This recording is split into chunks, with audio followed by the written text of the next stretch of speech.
کیا میری قوم مجھے نکال دے گی؟ ورقہ نے کہا ہاں، تم جو کچھ لے کر آئے ہو اس کو لے کر جو نبی بھی آیا، اس لیے لوگوں نے یہی سلوک کیا، یعنی کہ جو نبی آیا اس دنیا میں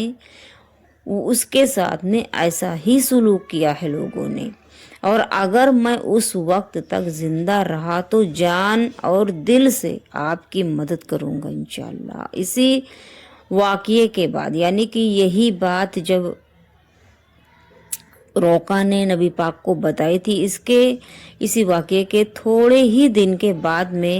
روقہ کا انتقال ہو گیا تھا۔ اس کے بعد حضرت جبریل علیہ السلام کی آمد رک گئی، یعنی کہ نبی پاک کے پاس آپ تشریف نہیں لاتے تھے، اور آپ یعنی کہ نبی پاک صلی اللہ تعالیٰ علیہ وسلم بدستور غار حرا میں جاتے رہے تقریباً، یعنی کہ نبی پاک صلی اللہ تعالیٰ علیہ وسلم برابر آپ غار حرا میں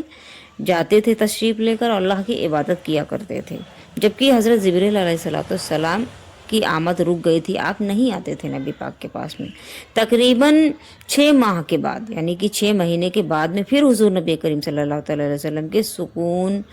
اور اطمینان کے لیے کبھی کبھی حضرت جبریل علیہ السلام تشریف لانے لگے۔ وہ آپ کو اطمینان دلاتے تھے کہ یقیناً آپ کا انتخاب رسول کی حیثیت سے ہو چکا ہے، یعنی کہ اللہ نے آپ کو رسول چن لیا ہے، نبی چن لیا ہے،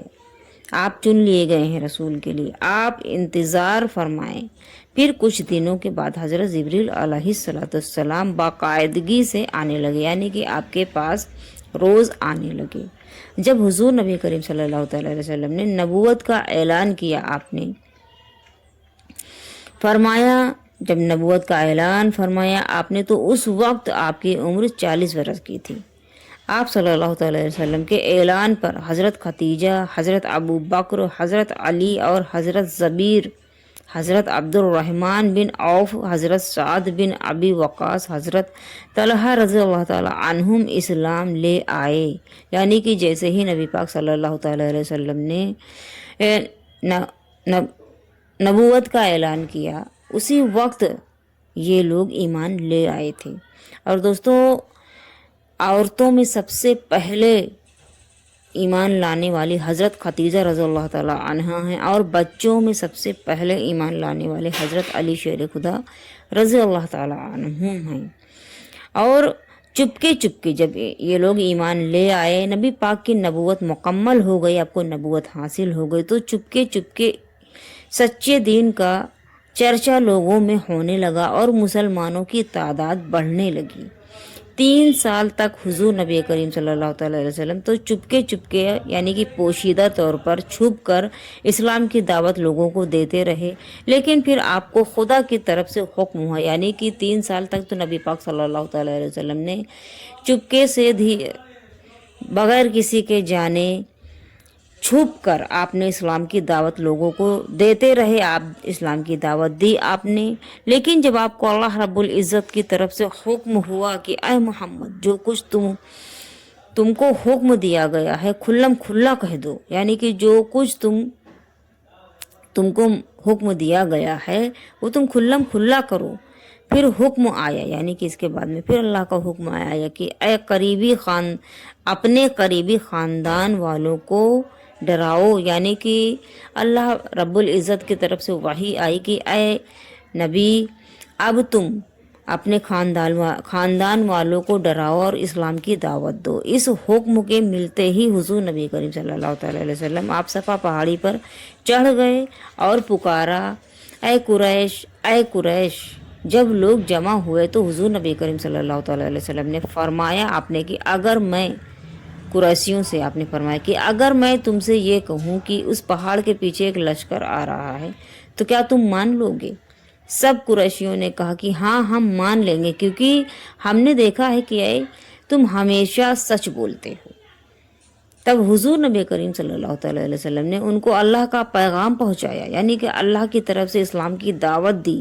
بت پرستی چھوڑ دو، ایک خدا کو مانو اور نیکی کی طرف آؤ، اور پھر فرمایا نبی پاک صلی اللہ علیہ وسلم نے کہ اے قریش، اگر تم ایمان نہ لائے تو تم پر سخت عذاب نازل ہوگا۔ یہ سن کر لوگ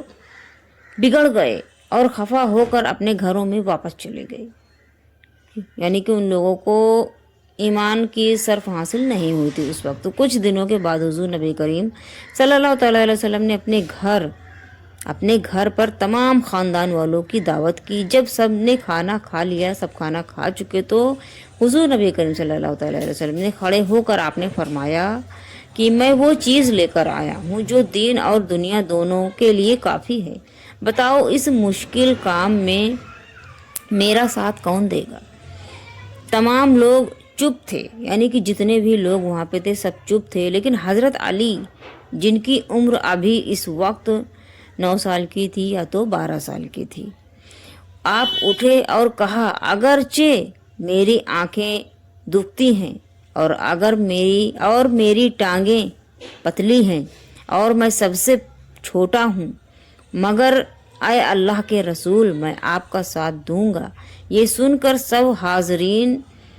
ہنس پڑے اور اٹھ کر اپنے گھروں میں چل دیے۔ یعنی کہ دوستو، جب حضرت علی شیر خدا رضی اللہ تعالیٰ عنہ نے نبی پاک صلی اللہ تعالیٰ علیہ وسلم کا ساتھ دینے کا اعلان کیا، تو کیونکہ آپ کی عمر چھوٹی تھی تو وہاں پہ جتنے لوگ بیٹھے تھے نبی پاک کے خاندان کے لوگ، سبھی لوگ ہنس پڑے کہ یہ چھوٹے سے بچے یہ کیا ساتھ دیں گے، اور اپنے گھروں کو واپس چلے گئے۔ انہوں نے نبی پاک صلی اللہ تعالیٰ علیہ وسلم کی نبوت کے بعد بھی اسلام کو قبول نہیں کیا تھا۔ اور دوستو، یہ تھی نبی پاک صلی اللہ تعالیٰ علیہ وسلم کے نبوت کی داستان کہ آپ کو نبوت 40 برس کی عمر میں ملی تھی اور غار حرا میں آپ پر وحی نازل ہوئی تھی۔ اور دوستوں، یہ اگر آپ کو یہ واقعہ پسند آیا ہو تو آپ میرے چینل کو سبسکرائب کر کے میری ویڈیو کو لائک، شیئر اینڈ کمنٹس کریں دوستوں۔ اور اگر آپ کو کچھ پوچھنا ہے اس ویڈیو کے ریلیٹیو تو آپ پوچھ سکتے ہیں کمنٹس باکس میں، اور اگر بتانے میں کہیں کوئی غلطی ہوئی ہو تو میں معذرت چاہوں گی۔